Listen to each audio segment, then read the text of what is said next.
Hi, I'm Candace Searing with the Dallas International Film Festival, and we are here talking with Kelly Sears of Voice on the Line. She is the writer, director, and animator of the movie, and she's going to tell us a little bit about it. Voice on the Line is a short film that is a fictional conspiracy theory that's set in the late 1950s. All the images from the film are collected from a handful of ephemeral films from that time, where I've digitally removed all the backgrounds and have written a new fictional conspiracy theory plot to tie all these stories together involving the CIA, telephone companies, and a project that goes terribly wrong. Kelly, what was your inspiration behind the story? When I make films, I'm really interested in researching a certain era to locate it in. And the films I make are, have one foot in a fictional story and one foot in a documentary. And it really dislocates the viewer in between if they're seeing something that's a documentary presented as how our cultural history played out, or if it's some just crazy story that they're following. And so my favorite thing is when the audience watches it and someone comes up to me later and says, "Did that really happen?" When clearly it couldn't have.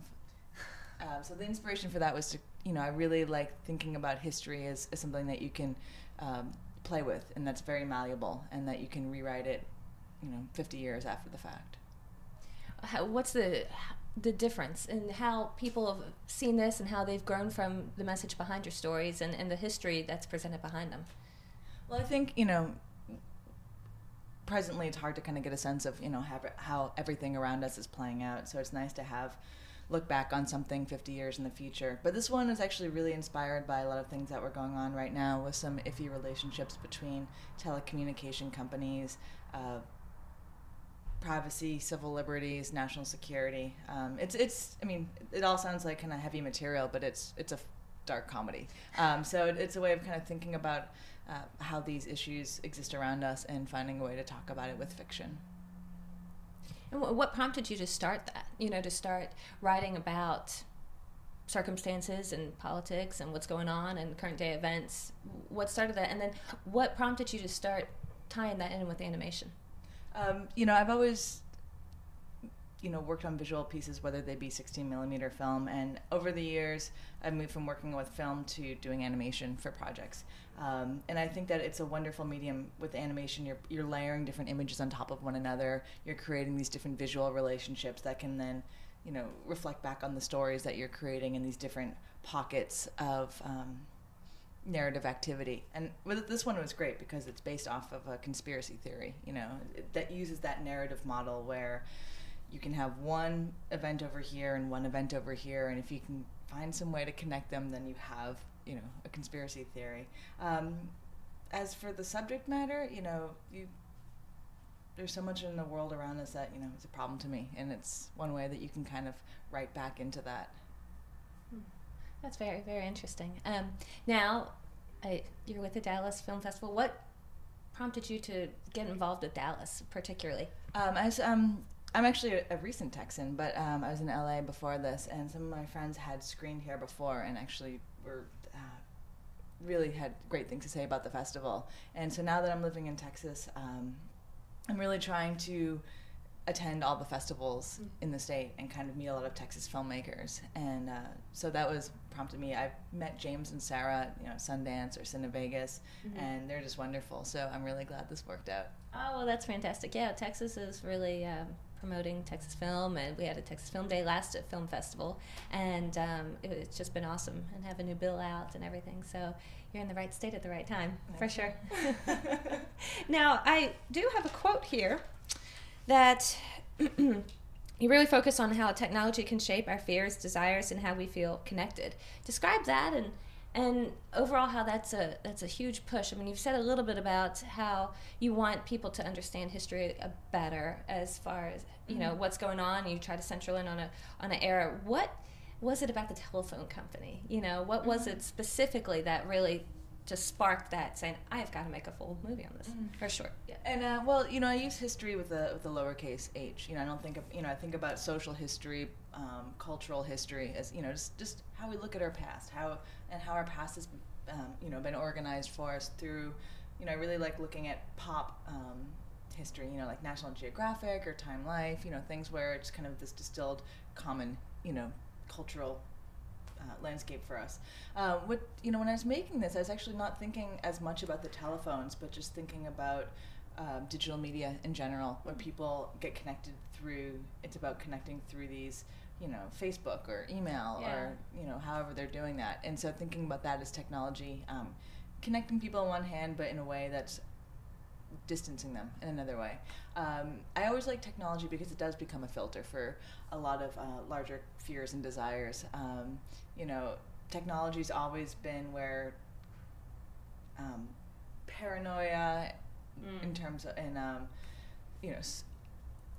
paranoia. How else can I phrase this?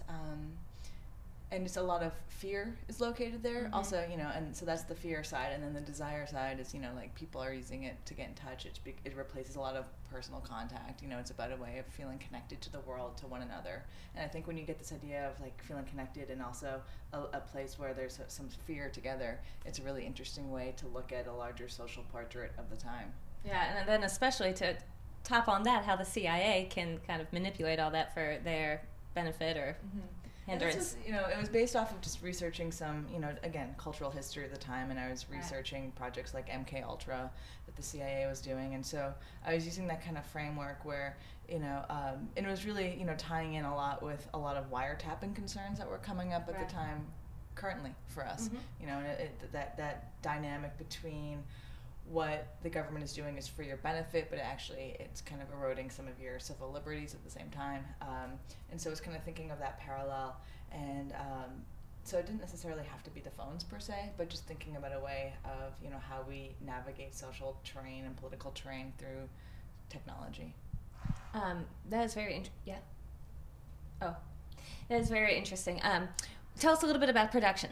And about, the animation process and everything that you had going on. I mean, I know that it's a huge project management, and it can take forever. Tell us a little about how. So, my production team is mostly me. Yeah. So I knew I wanted to make the story. The films I usually make come from still art. Usually I take a print media and I'll turn it into animation. But with this film, I wanted to take time-based media and turn it into an animation. So with all these films that I collected, I digitally removed all their backgrounds, which took a while, and then created new animated backgrounds for them all to exist in, and kind of parse together, maybe these figures from 10 to 15 different films into this new story. So the story really evolved as I was working on it. I found this beautiful film of these telephone operators who looked like women out of a Fellini film, and I was like, well, they have to be in it. And so they kind of became these operators that end up, the CIA start using their vocal tones to seduce the American public in the film. And so as I was making the film, it was really, finding images that I could, kind of like, oh, this is here's images of people on telephones. Here's some kind of government agency looking people. And so it was basically what kind of footage I could find really shaped how the narrative was written. And overall, it sounds like as you find these bits and pieces and these clues and you put it all together, I mean, it must be a rewarding experience to be able to put something out there that helps educate people a little bit about history, ties in with culture events, and then adds comedy to it. I mean, it must be overall a rewarding experience for you, and especially then to put it into a festival. Oh, I mean, absolutely. And it's a way that, it's my way of kind of thinking about how the world is around us, and I like to do that with humor, and I like to do that with animation. So for me, it's I like it when I can pull off a piece that actually makes a story, and people say, did that happen? I mean, because when you say, did that happen, I think that's wonderful, because then that means you're questioning, what history has told you. Well, that's fantastic. Well, thank you so much, and we really appreciate it and hope you enjoy your festival experience. Thank you. Thanks.